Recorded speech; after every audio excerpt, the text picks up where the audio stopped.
The rain hadn't stopped for hours. Outside, the wind howled like a distant cry, brushing against the window panes of the small house nestled in the quiet town of Dhanpur. Inside, Maya sat curled on the sofa, a half-finished cup of tea in her hands, its warmth fading as quickly as her patience. Her parents had left early that morning to attend a cousin's wedding 2 towns over, leaving Maya to herself for the weekend. Normally, she relished solitude, a quiet break from the noise of everyday life. But tonight felt different. The silence wasn't peaceful. It was dense, almost watchful. She checked her phone again. No new messages, no missed calls. She had texted Aryan 3 times and tried calling him once. No response. It was unusual.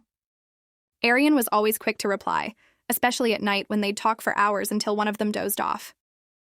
It had become their routine, a thread of comfort she had clung to for the past 8 months. Maya smiled faintly as she scrolled through his old messages. "You're the reason I believe in fate again. Just wait, Maya. Soon we'll be together. Forever." She had believed every word. Aryan had a way with promises, and in her heart, they sounded like truths. Another crash of thunder jolted her, and the lights flickered once, twice, then steadied. She stood and walked to the kitchen, trying to distract herself. As she filled the kettle again, something creaked behind her. She froze. It was probably the old wooden floor, she reasoned, or the wind playing tricks again. But then came another noise, a soft shuffle, not from the floor above, but from the living room she had just left. Heart pounding, Maya set the kettle down and quietly moved back toward the living room. She kept her breathing shallow, her ears straining. The room looked the same at first glance. The curtains swayed gently.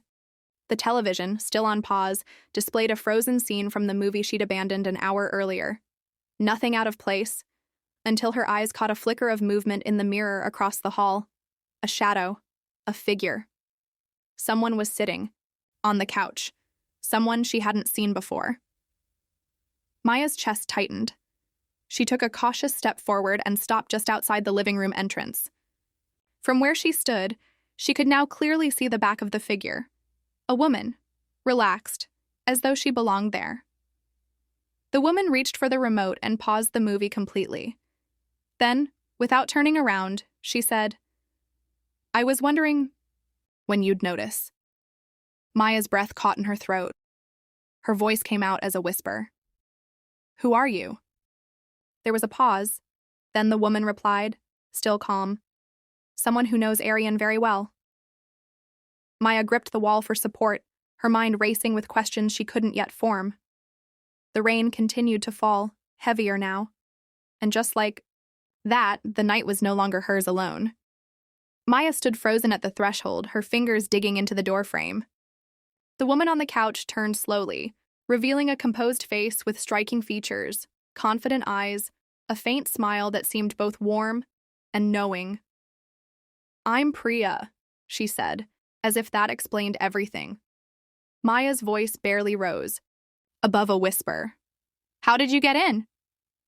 Priya shrugged lightly. "The spare key. Under the flower pot, right? Aryan showed me the last time we were here." The room tilted. Maya blinked, uncertain if she'd heard correctly. "Last time we were here?" Her heartbeat thudded in her ears. "I don't understand," she said, taking a cautious step forward. "Why would Aryan—" Priya met her gaze, and for a moment the older woman's expression softened. "You really don't know, do you?" Maya shook her head, confusion mounting with every second.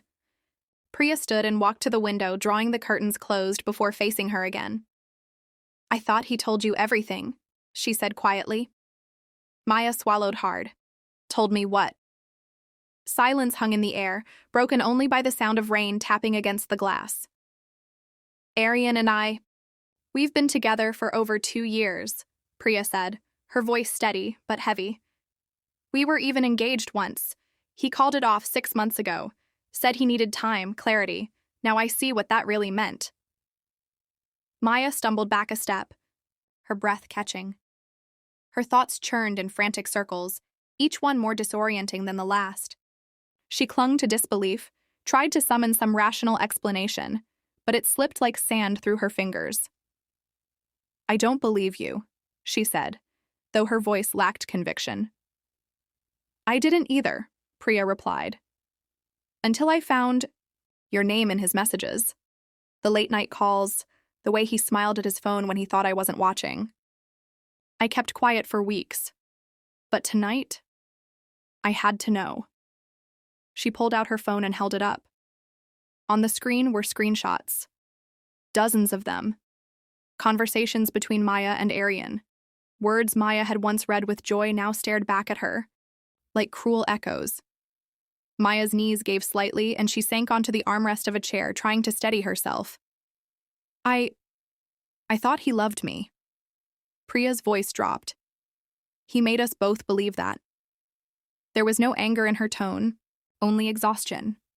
The two women sat in silence, separated by betrayal, yet bound by it too. The storm outside raged on, mirroring the chaos that had unraveled inside. After what felt like hours, Maya finally spoke. "Why did you come?" Priya met her eyes. "Because I needed to see if the other woman knew she was the other woman." Maya said nothing. Her world had shifted in a single night. As the lights flickered once more and the storm deepened, so did the truth. And now, Maya was no longer afraid of shadows, but of everything she had believed. The air between them thickened as Maya's mind struggled to process the weight of Priya's words. The room, once familiar and safe, now felt foreign, tainted by deception. She stared blankly at the floor, unwilling to meet Priya's eyes, afraid of what more they might reveal. Priya remained standing, as if anchoring herself. "He didn't just lie to you, Maya. He lied to me too, and not just about you." Maya finally looked up. "What do you mean?" Priya took a breath, her voice steady but tired. "He has a pattern. I've met another girl before you, back when I thought we were solid. I forgave him then. Believed him when he said it was a mistake, that I was the one he truly loved. But now, I'm done." Maya's chest tightened. "I thought we were building something real. We talked about a future, about living together after I finished my course. And I was planning our wedding last year," Priya said with a bitter smile. "He's an artist of words. He paints dreams and sells them like promises." Silence lingered between them, broken only by the low hum of thunder outside. Maya stood up slowly, as if her legs had forgotten how to move. She walked to the mantel and stared at a framed picture of her and Aryan taken 2 months ago, a weekend trip he had said was just for us. Now it looked like a photograph of someone else's life. "Did he love either of us?" Maya asked, more to herself than to Priya. Priya didn't answer immediately. Instead, she picked up her coat and walked toward the door, her heels clicking softly against the hardwood floor. "I think Aryan loves the idea of being loved, but not the work it takes to keep that love alive." Maya's phone buzzed. Aryan's name lit up the screen. She stared at it, her thumb hovering over the green icon. Then slowly, she handed the phone to Priya. "You answer." Priya blinked. "You sure?" Maya nodded. "He needs to know we know, and that we're both done." Priya answered and placed the call on speaker. "Aryan," she said calmly, "Maya and I are together right now." A pause. Then his voice, choked, uncertain. "Priya, I can explain." "No," she cut him off. "We're done listening. Goodbye." She ended the call, dropped the phone gently on the table, and let out a slow breath. Maya felt something shift inside her, not peace, at least not yet, but the first step toward reclaiming her truth. The illusions were gone. What remained was raw, painful clarity. "Thank you," she said softly. Priya offered a small nod. "Take care of yourself, Maya." And with that, she walked out into the rain, leaving the door open behind her. Maya stood alone again, but this time she wasn't afraid. Not of the silence, not of the night, only of the love she once believed was real. The next morning, the storm had passed, leaving behind a faint mist that clung to the trees like a whisper of the night before. Sunlight streamed through the curtains, soft and golden, brushing against Maya's face as she sat at the kitchen table, hands wrapped around a fresh cup of tea. The house felt quieter than ever, emptied not just of sound, but of illusion. Sleep had been impossible. Her mind replayed everything. Priya's revelations, Aryan's betrayal, her own blind faith. She had loved with abandon, trusted without question. Now she faced the jagged truth alone, but stronger for it. Her phone buzzed again. Aryan. She didn't answer. Instead, she opened her notes app and began typing. Not a message, but thoughts, feelings, truths she had avoided for too long. Love isn't always a promise kept. Sometimes it's a lesson learned. And sometimes the person you needed to lose is the one who taught you how to find yourself. For the first time in weeks, she felt the weight begin to lift. Later that day, she called her friend Anjali and told her everything. The pain, the confrontation, the unraveling of the dream she once clung to.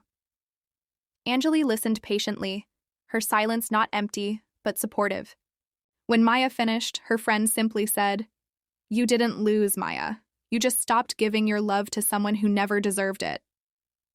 Those words stayed with her. The next few days brought more messages from Aryan, long, pleading ones. He claimed he was confused, that he never meant to hurt her, that he had loved her in his own way. But Maya never replied. There was nothing left to say. No apology could rebuild what had been built on lies. Instead, Maya turned inward. She returned to her old routines, morning walks, sketching in her notebook, journaling late into the night. Slowly, she stitched herself back together, not hiding the scars, but learning to wear them as proof of her growth. One evening, she received a message from Priya. "I hope you're healing. Just wanted to say, you were brave that night. Not many people would have faced the truth like you did." Maya smiled faintly, typing back, "We were both brave, and we both deserved better." They didn't speak again, but the bond lingered. A quiet sisterhood formed in the ashes of betrayal. Weeks turned into months. Maya didn't erase the memories. Instead, she let them live where they belonged, in the past. She moved forward with caution but not bitterness, learning to trust herself again. One quiet night, as she sat under the stars on her rooftop, she whispered aloud to no one in particular. "I was alone that night, and scared. But it led me to the truth. And in the end, that truth set me free." She wasn't waiting for love anymore. She was becoming it, for herself.